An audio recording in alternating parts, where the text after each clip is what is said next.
오늘 이 제목을 막 뽑으려고 여러 가지로 지금 이렇게 기도하는 중에 누가, 그게 정말 중요하더라고요. 누구에게, 누가 하나님의 사람이고 하나님의 사람인 자에게, 그 누구에게 하나님은 하늘문을 여신다.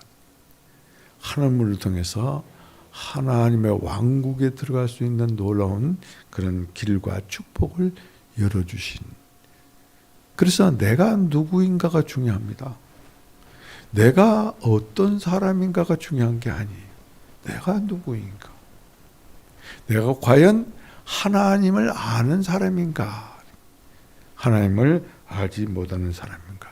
이것이 우리에게 중요한 것이. 오늘 말씀 중에 누구에게 하나님 나라의 문이 열리는가? 하나님의 나라의 문이 열림을 받는 그 누군가, 그 사람이 되기를 주님의 이름으로 축복을 드립니다. 이 시대에 우리가 필요한 것은 좋은 리더가 필요합니다. 뿐만 아니라 좋은 팔로워가 또한 필요한 시대입니다. 물론 좋은 리더, 그 다음에 좋은 리더십을 필요한 때입니다. 그러나 더욱 필요한 것은 좋은 팔로워십을 가진 성도들이 더욱 필요한 때입니다. 예수님보다 더 좋은 리더는 없습니다. 그렇다면 우리는 좋은 팔로워십을 가진 팔로워들이 되어야 될 것입니다. 다시 말씀드리면 좋은 리더이신 예수님을 모시고 사는 사람이라면 그래. 주님께서 이끄시는 대로 순종하며 따르는 사람이 되어야 된다. 리더가 부재하기 때문에 나의 형편이, 교회의 형편이 그러한 변명은 절대 하지 마시기 바랍니다. 진정한 리더는 목사도 아니요, 어떤 유명인도 아닙니다. 예수님만이 참 리더시고, 그리고 참 리더십을 가지신 분인 것을 우리가 분명하고 확실히 알아야 됩니다. 그렇다면 내가 주님을 따르는 나의 모습은 어떤 것인가? 정말로 좋은 리더를 모시는 예수님의 제자로서 주님께서 하시는 말씀을 따라서 준행하면서 순복하면서 사는 것인가? 아니면 지금까지 내 생각과 내 마음대로 생활하면서 살아온 내가 참 주님을 따르는 사람의 그 모습인가? 우리는 스스로 자신을 되돌아볼 수 있는 귀한 시간이 되어야 될 것입니다. 누가 참으로 주님을 따르는 자인가? 주님을 안 사람 외에는 주님을 따르지 않습니다. 주님을 안 자만이 주님을 따르는 사람입니다. 주님을 모르기 때문에 주님을 따르지 않습니다. 그러면 어떤 사람이 주님을 아는가? 영생을 가진 사람입니다. 생명이 없는 사람은 주님을 알 수가 없어요. 다시 말씀드리면 생명이 곧 주님을 알게 만드는 것이. 그렇기 때문에 주님께서 피조되지 아니하고 창조되지 아니하는 그런 영원한 생명, 그 생명이신 그 영을 받은 사람만이 하나님을 알 수 있어요.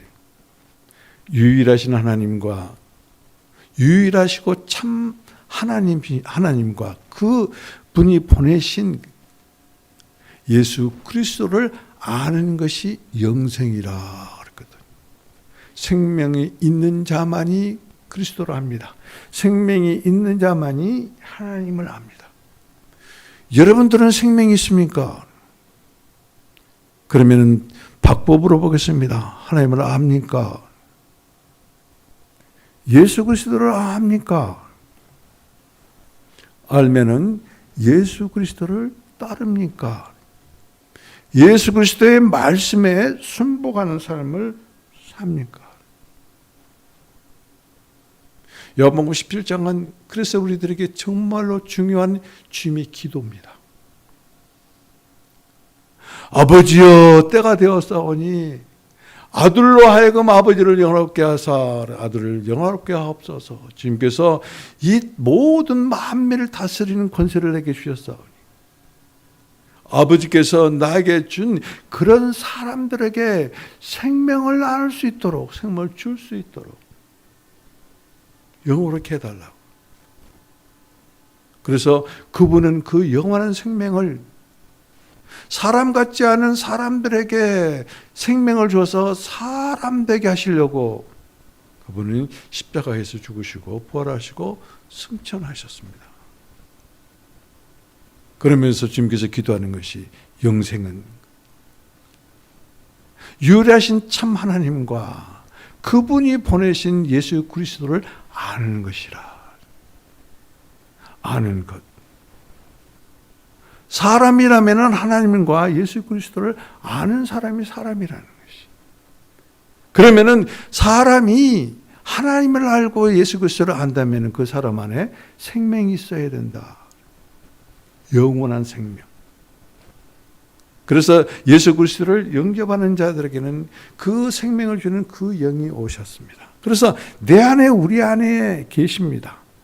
예수 그리스도를 믿고 영접하는 순간에 그 영은 우리들에 오셨어요. 그런데 왜 하나님을 모르는가? 구원을 받았다는데 왜 그런 삶을 사는가? 그것은 곧 우리의 마음에 생명의 그 주임을 모시지 않았기 때문에 그래요. 그래서 내 마음대로 삽니다. 구원을 받았다면서도 내 뜻대로 삽니다. 그런 사람들은 사람이 아직 덜 된 사람이에요. 사람이 아니에요. 내가 구원을 받았다면서도 하나님을 모른다? 예수 그리스도를 모른다? 그건 사람이 아니에요. 오늘 여기서 말하는 사람은 그래, 사람은. 구원받고 거듭났지만 그래. 그 생명이 없는 사람은 사람이 아니에요. 그 생명이 구원받았다. 그리고 그리스도인이라 내 안에 우리 안에 여러분 안에 그 생명이 마음껏 역사하지 아니한 사람은 사람이 아니에요. 우리의 전 존재가 하나님의 생명으로 하나 되지 아니하면 온전한 사람이 아니에요. 그래서 주님께서는 그것이 너무나 중요하시기 때문에 우리를 구원하시고 그리고 하나님을 아는 사람으로 만드시기 위해서 십자가에 죽으신 것이, 부활하신 것이, 승천하신 것이, 그리고 믿는 자들 안에 성령으로 하셨어요. 그 영으로 하셨어요. 그래서 성령 받은 것이 그렇게 중요한 것입니다. 성령은 그냥 흘려보내는 어떤 우리들에게 어떤 치유와 어떤 능력으로 잠깐 임했다 없어지는 그런 성령이 아니에요. 성령이 없으면은 우리는 변화되지 않습니다. 우리는 변모되지 않습니다. 변화되지 않고 변모되지 아니하는 사람은 하나님을 모릅니다. 그렇기 때문에 죄를, 범죄를 하나님을 떠나서 아무런 그런 무지막지한 삶을 살아도 두려움이 전혀 없습니다. 왜 그런 줄 아세요? 감각이 없다는 것이. 죽어 있기 때문에 그렇습니다. 여러분은 죽어 있습니까? 아니면 살아 있습니까?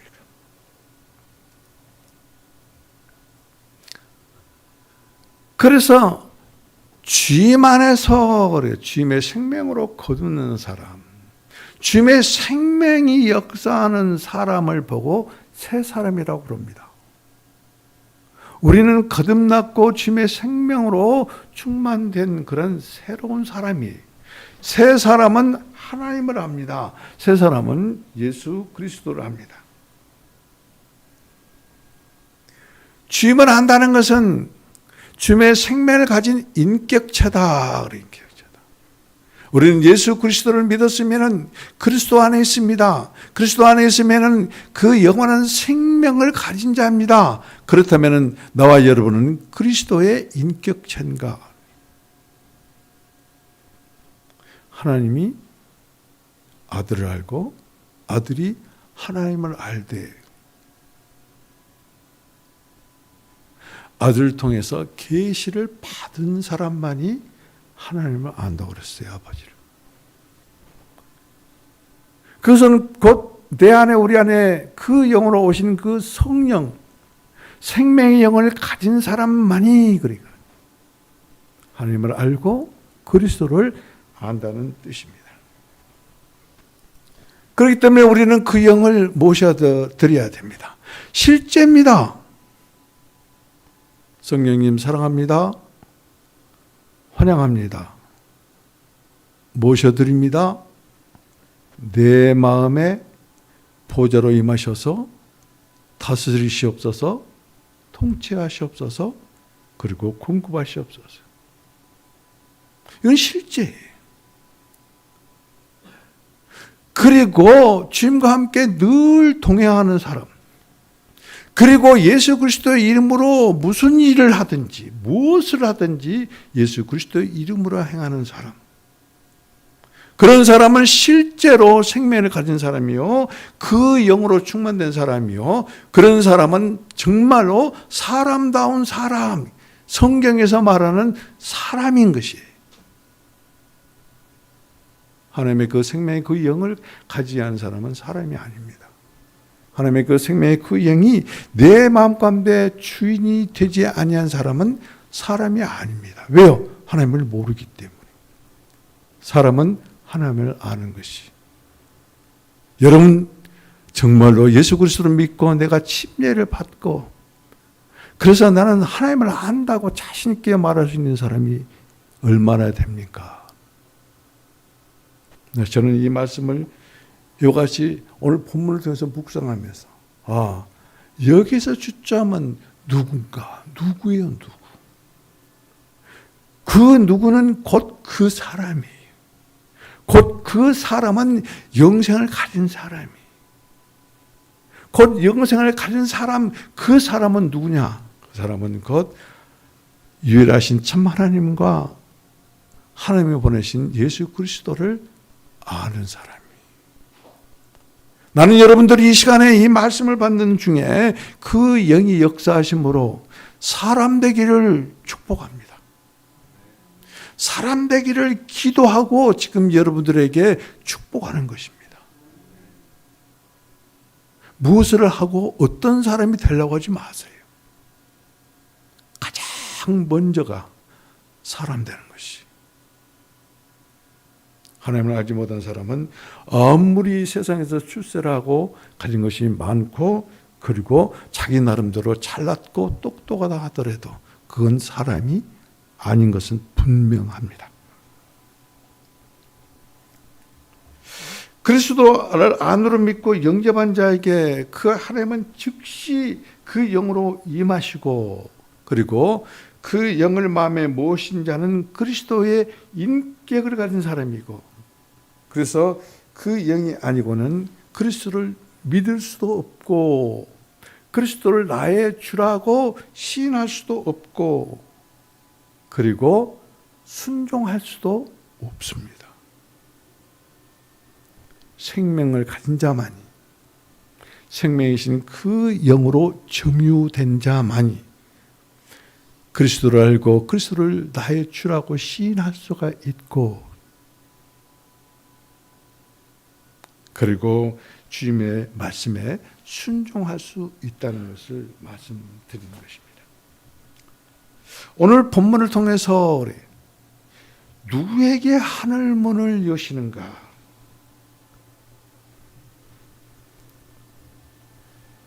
하나님은 하나님 나라의 문을 하나님을 아는 그 사람, 누구? 그 사람에게 엽니다. 자신을 낮추는 그 사람에게 여십니다. 가난하고 비천한 사람들을 대접하는 그 사람에게 여십니다. 그러니까 하나님을 아는 사람은 그래요. 자기 자신을 낮출 수 있고 하나님을 알고 자기 자신을 낮추는 사람은 가난하고 비천한 사람을 대접할 수 있어요. 그런 사람들에게 하나님께서는 하나님의 나라의 문을 활짝 열어두십니다. 오늘 그분을 통해서 여러분들이 왕국에 들어가기를 주님의 이름으로 축복합니다. 오늘 여러분들은 그 왕국에 들어가서 하나님의 구원의 집에 그 잔치에 참여하는 여러분이 되기를 주님의 이름으로 축복합니다. 이 축복 반드시 받아야 됩니다.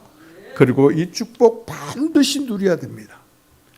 내가 아무리 지금 이 시대에 세상에서 하나님을 잘 섬겼다, 열심히 봉사했다 하면서도 하나님의 생명이 없는 사람은 그곳에 없어요.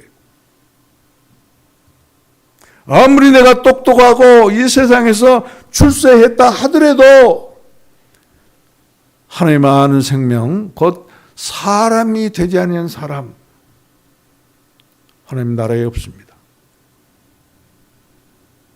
그렇기 때문에 오늘의 말씀은 나와 여러분들의 대전환점이 되어지고, 내가 무엇을 바라보며 살 것인가, 무엇을 구하며 살 것인가, 내가 무엇을 추구하면서 살 것인가, 분명한 목적의식을, 그리고 목표를 날마다 순간마다 설정하시고, 그리고 그 일을 실행하면서 살아가기를 주님의 이름으로 축복을 드립니다.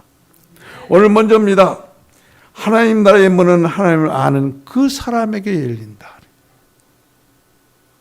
오늘 본문 1절로부터 6절에는 그래요. 바리새인의 지도자의 집에 예수님께서 이제 식사를 초대받는 것으로 시작합니다. 아마 그 바리새인은, 지도자는 산헤드린 공회원이었을 것입니다. 그 안식일에 예수님을 초대했고 초청받은 사람들 중에는 바리새인들과 그 다음에 수종병 들린 사람이 있습니다. 저는 이 말씀을 묵상하면서 그랬어요. 본문을 묵상하면서 아마도 미리 계획된 것 같은 의문이 듭니다. 왜 하필이면 안식일인가? 왜 하필이면 그곳에 수종병 든 사람이 있는가? 왜 하필이면 그곳에 바리새인들이 예수님을 엿보고 있는 그런 바리새인들이 있는가? 그런데 거기에 모인 사람들의 공통점이 하나가 있어요. 그것은 곧 예수님을 모른다는 것입니다. 그들 목전에 눈앞에 있음에도 불구하고 그들은 예수님을 모른다는 것이. 그래서 주님께서는 오늘 이 본문 첫 대지에 1절부터 6절의 이 말씀 중에 두 번의 질문을 합니다. 하나는 먼저 안식일의 병을 치유하는 것이 율법에 허용되어 있는가 아닌가 묻습니다. 누구에게요?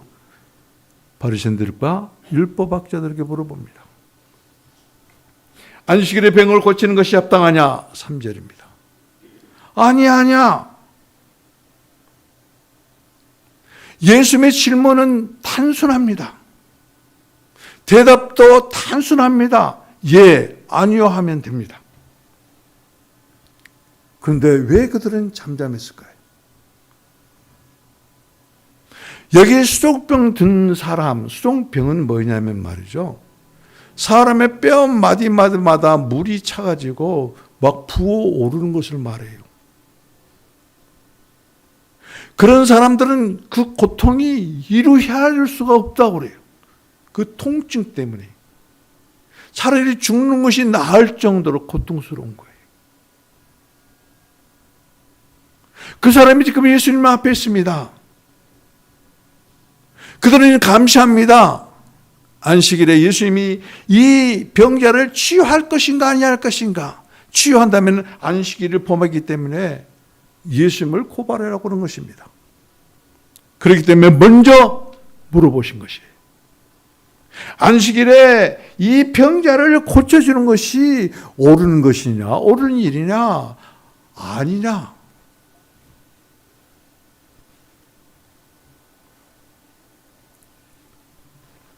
주님께서는 그들의 심중을 아시고 수동병 든 그 사람을 그들이 보는 앞에서 주저없이 고쳐 보내시고, 그리고 비유를 통해서 반어법적으로 그 정당성을 설명하십니다. 5절입니다. 같이 읽겠습니다. 너희 중에 누가 그 아들이나 소가 우물에 빠졌으면 안식일에도 곧 끌어내지 아니하겠느냐. 봅시다. 누가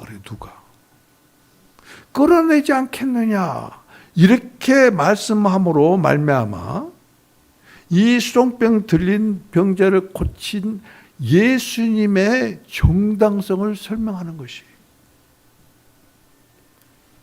누가 아들이 우물에 빠졌다면, 혹은 또 누가 그 자신의 소인 가축이, 소가 우물에 빠졌다면, 지금 안식일인데 어떻게 해야 될 것인가 서로 의논하고 변론하고 그러겠느냐? 아니다. 즉시 달려가서 내 아들이니까 끌어낼 것이다, 구원할 것이다. 즉시 달려가서 내가 죽이니까, 그리고 끌어내지 않겠느냐. 그렇다면은 여기에 지금 질병의 우물에 빠진 자가 있다. 질병의 우물에. 수종병입니다. 물이 찬 자입니다. 고통받고 있다. 너무나 고통스러워서 죽기를 원한 사람이 지금 여기 있다. 그런데 가축도 우물에서 끌어낸데 하물며 이 수종병 들린 사람이 내 자식이 아니라고 그냥 죽으라고 버려두겠느냐, 지금 이렇게 물어보신 것이. 그것이 옳으냐? 그것이 그러냐? 안식일에 이 사람을 치유하는 것이 잘못된 것이냐? 아무리 안식일이어도 내 아들이, 내 가축이 우물에 빠져있다면 즉시 달려가서 구원한 너희들인데 왜 지금 그것을 엿보느냐, 지금 물어보신 것이. 이와 같은 질문에 그들은 전혀 대답을 못합니다. 자, 여기서 잠깐 생각해 봅시다. 예수님께서 무엇 때문에 그래요? 무엇을 바라보고 지금 이와 같은 질문을 거듭거듭해서 말씀하셨을까요? 안식일에 병 고치는 것이 율법에 허락이 되어 있느냐? 안식일에 이와 같이 수종병 들려서 고통 가운데 있는 사람을 치유하는 것이 잘못된 것이냐? 그리고 그 환자를 고치셨어요. 무엇을 바라보고 무엇을 원했기 때문에 그랬을까요? 조금 전에 여러분에게 말씀하기를 그곳에 있는 자들 중에 예수님을 아는 사람이 하나도 없다고 말씀드렸습니다. 그들은 눈으로 예수 그리스도를 보면서도, 그리고 그들 스스로 나는 하나님의 선택받은 백성이라고 하면서도 그들은 하나님도 메시아도 곧 예수님도 알지 못했다. 안식일의 주인이신 예수 그리스도를 알기를 주님께서는 원하셨다는 의미입니다. 여러분 어디 가서 저 사람이 누구라고, 나를 누구라고 인정해 주면 얼마나 기분이 좋아요. 예수님은 그 기분 좋으라고 인정받기를 원하는 것이 아니라 그분이 곧 하나님이고 그분이 곧 생명이고 그분이 곧 안식일의 주인이라는 것을 그들은 보고 있으면서도 모른다는 것이, 주 예수여 주 예수여 라고 부르면서도 여러분들은 과연 주 예수님을 아는가?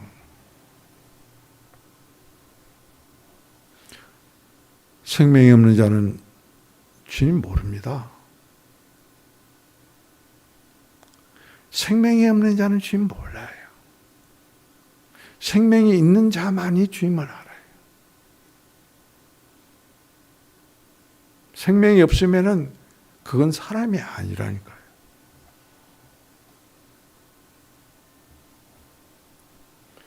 이런 자들을 위해서 예수님께서는 그와 같이 아버지여 때가 되었사오니 아들을 영화롭게 하사 아버지를 영화롭게 하옵소서. 내게 아버지께서 많은 사람들을 주셨는데 영생을 주게 하시옵소서. 생명이 곧 아버지와 저를 합니다 라고 기도하시고 십자가에 가신 것을 우리는 잊지 말아야 돼요.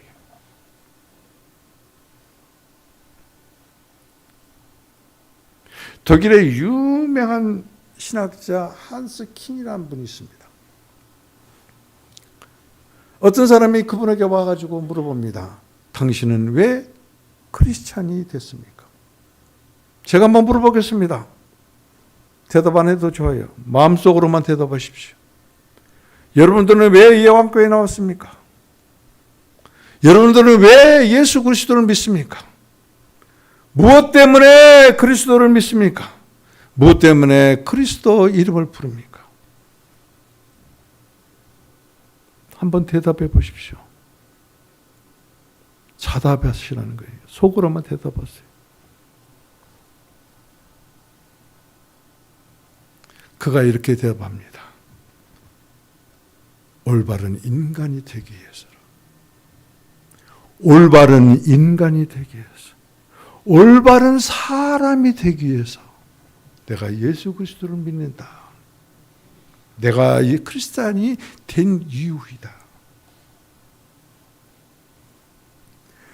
예수는 우리를 사람 되게 하시기 위해서 십자가로 가셨습니다.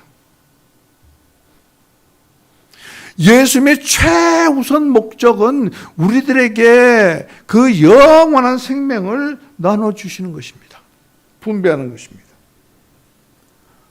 아버지 외에는 아들을 아는 자가 없고 아들과 또 아들의 소원대로 계시를 받는 자 외에는 아버지를 아는 자가 없습니다. 아들의 소원대로 계시를 받은 자 외에는 예수님께서 그렇게 간절히 기도하고 소원하고 십자가로 가신 그 기도를 들으시고 그 예수를 믿는 자들에게 생명이 공급된 자 외에는, 생명이 없는 자 외에는 아들도 모르고 아버지도 모른다는 뜻입니다. 그렇다면 우리가 예수 그리스도를 믿는 분명한 그 목적이 확실히 드러납니다. 그것은 곧 내가 하나님을 아는 자, 그리스도를 아는 참된 사람이 되는 것이. 생명이 없으면 사람이 아닙니다. 그 영, 그 생명을 나눠주는 그 영, 그 성령을 받는 사람만 비로소 하나님을 아는 사람입니다. 계속해서 반복해서 말씀드리지만은 하나님을 아는 사람이 사람이지 하나님을 알지 못한 사람은 사람이 아닙니다. 여러분 지금까지 사람다운 사람으로 살아봤습니까? 두 번째입니다. 하나님 나라의 문은 자기를 낮추는 그 사람, 그 누구, 그 사람, 그 누구, 그 사람이 바로 오늘 여러분이기를 주님의 이름으로 축복을 드립니다. 하늘의 문이 열리는 것은 자기를 낮추는 그 사람, 그 누구, 바로 여러분, 바로 우리입니다. 예수 그리스도 안에 있는 사람은 그 영을 받은 사람입니다. 그 영을 받은 사람은 그리스도를 닮은 사람입니다. 그리스도를 닮은 사람은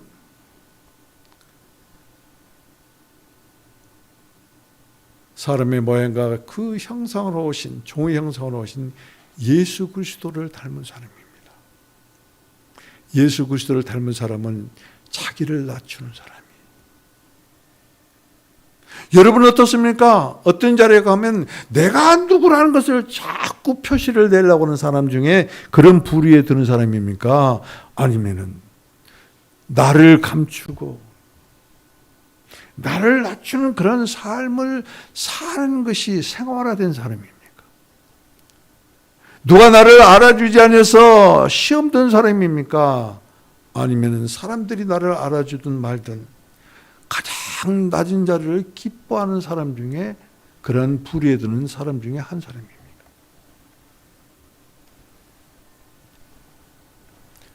그런데 대부분 이런 사람들이 있습니다. 어떤 사람? 스스로 구원한 사람입니다. 내가 스스로 구원받았다고 생각하는 사람입니다. 스스로 그래서 자기가 어떤 사람이라고 높이는 사람입니다. 그렇기 때문에 그런 사람들은 자기가 낮은 자리에 있는 것을 기뻐하지 아니하고 높은 자리, 대접받는 자리, 사람들이 칭송하는 그 자리를 차지하고 앉기를 즐거워하는 사람이다. 그런 사람들에게 예수님께서는 이렇게 말씀합니다. 내가 누구에게 혼인잔치의 청함을 받았을 때 높은 자리에 앉지 말라. 그렇지 아니하면 너보다 더 높은 사람이 청함을 받은 경우에 너와 그를 청하는 사람이 와서 이 사람에게 자리를 내주라. 그때 내가 부끄러워 끝자리로 가게 되리라. 오늘 8절 9절 말씀입니다. 혼인잔치에서 가장 높은 자리는 어떤 자리일까요? 그 주인과 함께하는 헤드 테이블일 것입니다. 청와대 대통령이 만찬을 베풀면 초청을 받은 사람들이 있더라고요. 그래요. 원탁 테이블이 여러 개 놓여 있습니다. 그 중에 대통령이 앉은 자리는 헤드 테이블이에요. 그 헤드 테이블에 같이 앉은 사람은 가장 높은 자리에 앉은 것입니다.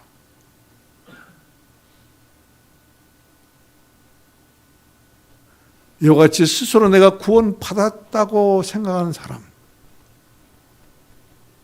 그리고 스스로 자기의 위치를 정한 사람, 그가 앉을 자리를 구별하고 분별하지 못하고 가장 높은 자리에 앉습니다. 그런데 주님께서 경고합니다. 만약에 너보다 더 높은 사람이 오면 너는 그 자리를 물려주고 더 낮은 자리로 내려갈 것이야. 근데 또 거기에도 너보다 더 높은 사람이 있으면 너는 또 거기서 밀려나서 더 낮은 자리로 갈 것이야. 그런데 그곳에 또 너보다 더 높은 사람이 오면 너는 결과적으로 끝자리로 밀려나는 부끄러움을 당할 것이다. 지금 이렇게 말하고 있어요. 자기를 낮추는 자. 예수님이 자리했던 그 가장 낮은 자리에 있는 자. 차라리 너는 처음부터 잔치에 초대받으면 맨 끝자리에 가서 앉으라고 그렇게 말씀하십니다. 오늘 10절입니다. 그러면 너는 청한 자가 와서 너더러 벗이어 올라앉으라 하리니 그때 함께 앉은 모든 사람 앞에 영광이 있으리라. 차라리 맨 끝자리에 앉아있다고 해서 나의 지위가 소멸된 건 아닙니다. 나의 거룩함이 없어지는 건 아닙니다. 하나님의 사람이 사탄의 사람이 되는 거 아닙니다. 주인이 알아봐요. 주인이신 예수 그리스도께서 알아봐요. 그래서 이제 벗이여 친구여 그러면서 올라앉으라. 이것은 곧 무엇을 의미합니까? 신분의 상승을 의미합니다. 높은 자리에 앉아 있다가 추락해서 맨 끝자리로 밀려나는 부끄러움을 당하는 것보다 차라리 처음부터 끝자리에 앉아 있는 우리를, 나를 향해서, 여러분을 향해서 주님께서 오십니다. 오셔서 친구여, 보시오, 올라앉으라. 얼마나 영광스럽습니까? 얼마나 하나님의 그 믿음을 드러내는 사람입니까? 이것이 곧 사람 된 자의 모습이에요. 이것이 곧 생명을 가진 자의 모습이에요. 하나님의 생명을 가진 하나님의 사람이 되지 아니한 사람은 높은 자리를 추구합니다.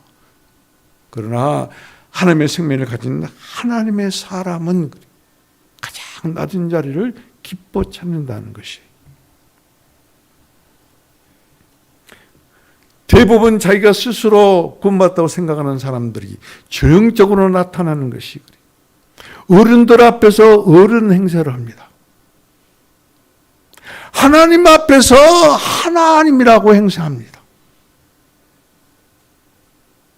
여러분들은 어떻습니까?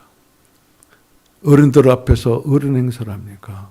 아니면은 하나님 앞에서 하나님이 내 눈에 보이지 않으니까 내가 하나님이 되어서 큰 소리 땅땅 치면서 하나님 행세를 합니까?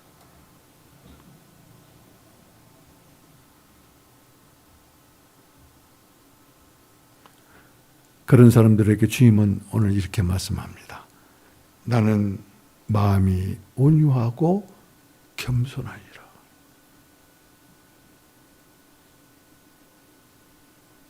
겸손한 자는 예수님이 누군 줄 알아요. 생명을 가진 자는 겸손함으로 그리고 온유함으로 예수님을 닮아가요. 예수님을 닮은 자는 절대 내 생각을 가지고 누구하고 다투지 아니에요. 그것이 온유한 모습이에요. 우리 교회에 어떤 그 물건이 내 생각에는 이곳에 있어야 되는데 다른 집사님은 그곳에 있는 것이 좋다 그러고 서로 그걸 가지고 마음 상합니다. 그건 온유한 사람이 아니에요.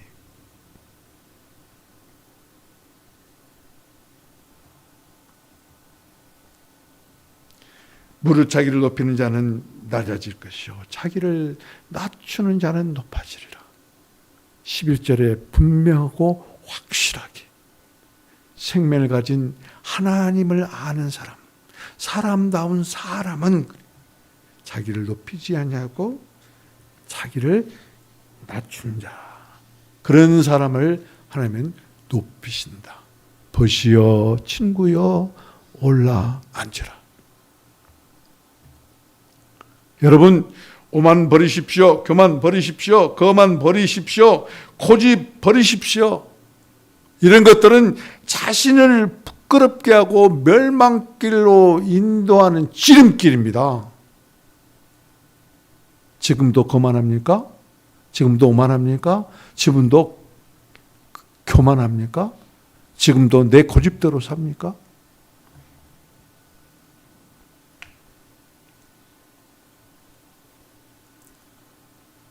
하나님의 생명을 가진 자, 하나님과 그리스도를 아는 자, 반복해서 말씀드립니다. 낮은 자리를 기뻐한다. 그런 사람은 온유한 사람이고 그런 사람은 겸손한 사람이다. 온유하고 겸손한 예수 그리스도를 닮은 사람입니다. 그런 사람은 하나님은 높이십니다. 그런 사람에게 하나님은 하늘문을 활짝 열어놓으십니다. 세 번째입니다.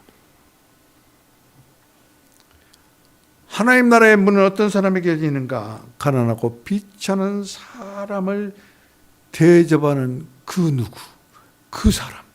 바로 여러분들에게, 우리에게 열린 것입니다. 하나님을 아는 사람에게 하늘문을 여시고 하나님 앞에서 자기를 낮추는 사람에게 하늘문을 여시고 대가 없이 가난하고 비천한 사람들에게 대접하는 그런 사람에게 하늘문을 활짝 열어두신다는 것입니다. 오늘 12절 13절은 이렇게 말씀하고 있습니다. 또 자기를 청하는 자에게 이르시되 내가 점심이나, 여기를 자기를 청한 자는 누구요? 예수님을 청하는 그 바리새인 지도자를 말합니다. 내가 점심이나 저녁이나 베풀 것은 벗이나 형제나 친척이나 부한 이웃을 청하지 말라. 내가 식사를 대접하고 싶거든 벗이나 친구나 그 말이에요. 내 형제나 친척이나 그리고 부유한 이웃을 초청하지 말라는 것이에요. 그러면서 뭐라 합니까? 그 사람들이 너를 초청해서 도로 대갚은 것을 두려워하라 그랬어요.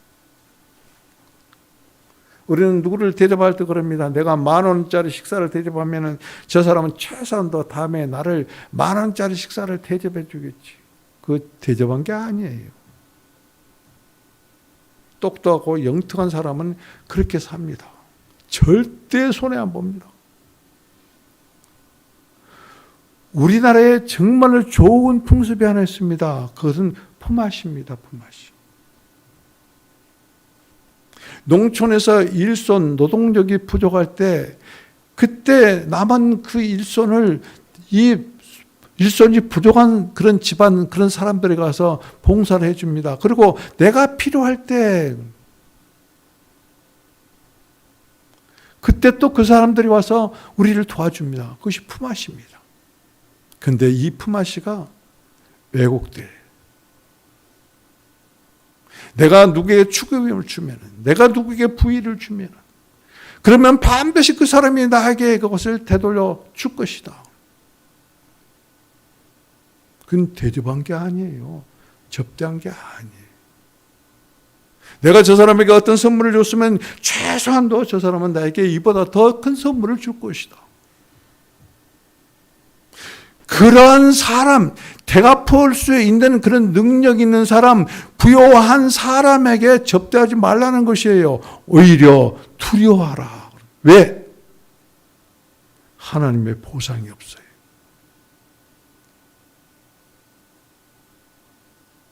그런 사람들을 초청해서 점심이나 저녁 식사를 대접하지 말고 차라리 가난한 사람, 눈먼 사람, 저는 사람, 몸이 불편한 사람, 이런 사람들은 뭐예요? 그런 갚을 수 있는 능력이 없는 사람들이에요. 이런 사람들은 누구예요? 이같이 부유한 그런 부류에, 그런 회중에 속하지 못한 사람이에요. 비천한 사람이에요. 소외된 사람이에요. 사람 취급을 받지 못한 사람이에요. 그런 사람들은 대갚을 능력이 없어요. 차라리 그런 사람들을 초청해서 그들을 대접하라. 그러면 내가 그같이 써버린 이 물질은 그러면 어디에서 받겠습니까? 지금 그런 생각을 할 거예요. 그런 계산을 할 거예요. 그런 바보 멍청이 짓을 왜 해? 그럴 거예요. 지금은 당장 손해보는 것 같지만, 그러나 주님께서 분명히 말씀하십니다. 부활의 때 그 의인에게 하나님께서 보상하신다고 분명하고 확실하게 약속을 하십니다. 자, 그 말씀이 14절입니다. 같이 읽을까요? 같이 읽습니다. 그리하면 그들이 갚을 것이 없으므로 내게 복이 되리니 이는 의인들의 부활 시에 내가 갚음을 받겠습니다 하시니라.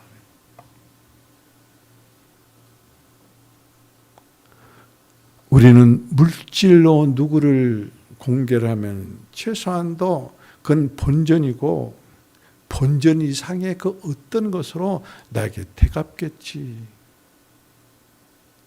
내가 누구에게 어떤 것을 베풀면은 최소한도 나를 높여주겠지. 그건 무슨 소용이 있어요? 하나님 앞에서 그 아무것도 아니에요.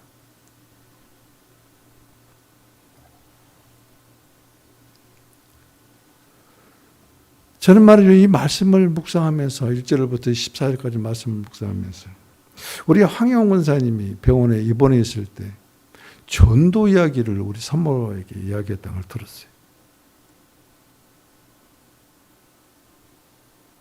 어떤 사람이 성경을 읽더래요. 어떤 여인이, 부인이. 그래서 교회 나가십니까? 예수 믿습니까? 아니요. 믿지는 않은데 누가 성경을 주면서 읽으라고 그래서 읽는다고. 그래서 그 여인에게 다가가서 예수 그리스도를 전하고 영접 기도를 시켰답니다. 근데 그 여인이 확진자예요. 근데 우리 황희연 권사는 음생이에요. 제가 왜 이런 말씀 드린 줄 아세요? 여러분 놀러는 가죠. 확진 걸릴 것입니다. 그런데 목적을 가지고 그 생명을 받은 자답게 그래요. 하나님을 아는 사람답게 생명을 나누어 주려고 하는 그곳에는 하나님의 생명이 역사합니다. 생명의 그 능력의 영이 역사를 하는 거예요. 이건 믿으셔야 돼요. 이건 알아야 돼요. 생명을 가진 사람은 금방 이걸 깨달아요. 알아요. 나는 그래서 복음을 전하지 않다가 확진에 걸린 사람이나 복음을 전하고도 확진에 걸리지 아니한 사람 금방 구별이 되는 거예요. 금방 구별이 되는 것이죠. 생명을 가진 자답게 사는 사람, 그리스도인이라 하면서도 생명이 없이 하나님을 모르고 사는 사람, 저는 충격받았어요. 그러면서 기뻤어요. 행복했어요.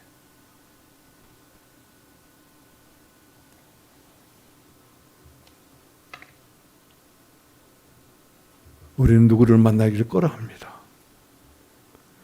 그러나 분명하고 확실하게 주님의 그 목적을 가지고 다가가서 생명을 전하는 사람에게 생명의 그 영은 가만히 있지 않으십니다. 그래서 우리 김원우 집사는 그런 아내를 두고 사는 김원우 집사 행복한 사람이에요.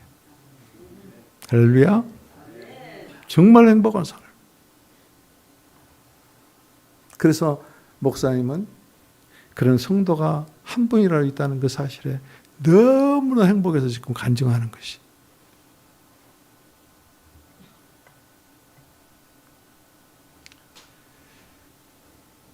오늘 본문에 지금 14절 이하는 안 나왔지만은 그 말씀을 통해서 이제 오늘 말씀을 마감할까 합니다. 어떤 사람이 큰 잔치를 베풉니다. 그래서 많은 사람들에게 초청을 합니다. 그랬더니 그들이 참여하겠다고 통보를 받습니다. 그래서 그 사람들을 위해서 음식을 준비합니다. 다 준비를 하고 종을 보내서 이제 모든 것이 준비됐으니 이제 오라라고 이와 같이 그들을 다시 한번 초청을 합니다. 여기서 어떤 사람은 하나님입니다. 여기서 큰 잔치는 구원의 잔치입니다. 여기서 집의 주인은 구원의 집을 의미합니다.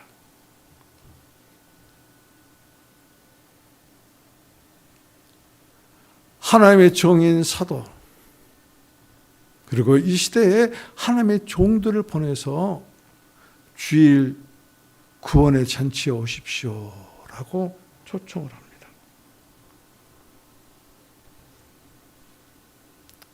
그런데 이 주인의 초청을 받은 사람들이 한결같이 거부를 합니다. 왜 그런 줄 아세요? 오늘 14절 이하에 15절 이하에 보면은 밭을 샀기 때문에, 소를 샀기 때문에, 아내를 맞이했기 때문에 그렇다고 그랬어요. 이런 사람들은 부자들이에요. 부유한 사람들이. 밭을 샀다는 것은 땅을 샀다는 것이요. 부동산에 투기했다는 것이. 그러니까 바쁘다는 것이. 소를 5개를 샀다는 것은 소 10마리를 샀다는 것이. 그래서 이 소가 쓸만한가 이거 시험하라고 테스트하려 하기 때문에 좋은 자동차를 샀다는 것이에요. 내가 정말로 추구했던 그 차를 샀다는 것이에요. 그래서 시운전하기 때문에 드라이브를 한번 해야 되기 때문에 초청에 응한다고 말해놓고 거절하는 거예요. 또 한 사람은 말이죠. 이 시대에 그 시대입니다. 그 시대에 일부 다처의 제도를 하고 있었어요. 몇 번째 아내인지는 몰라도 또 아내를 또 맞이합니다. 부자이니까 그래요. 부자가 아니면 절대적으로 첩을 둘 수가 없어요. 한결같이 부유한 자들입니다. 12절에 분명하게 예수님께서는 부유한 자들을 초청하지 말라고 그랬어요. 여기에서 초청하는 예수 그리스도 그분 하나님은 여기에 초청을 받은 사람은 그리스도인들이에요. 그리스도인들.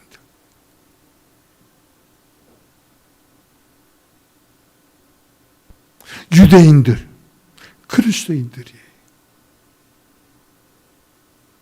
구원의 잔치에 초청을 받았음에도 불구하고 내가 바쁘다, 내가 이것을 즐기기 때문에 그렇기 때문에 거절하는 그 그리스도인들을 지금 말하고 있는 것이.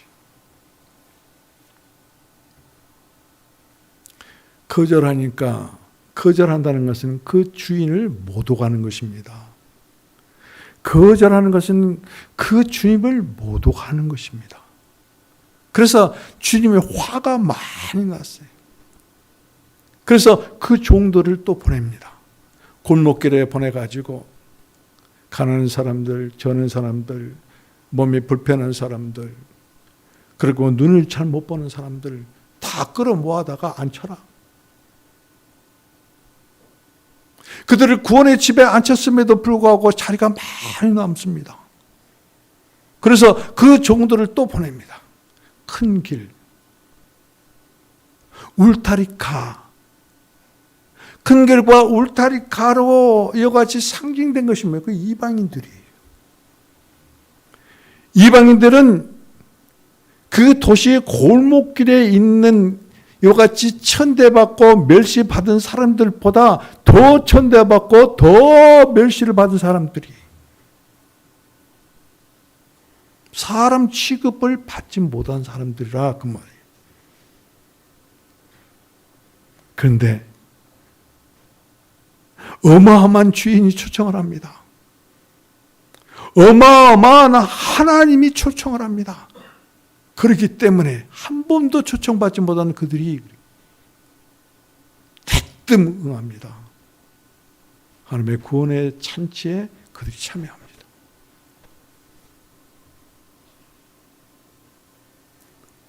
자, 보십시오.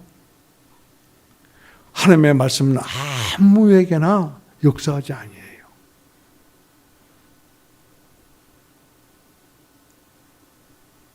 이방인이고 그리고 멸시받고 천대받은 사람들이야도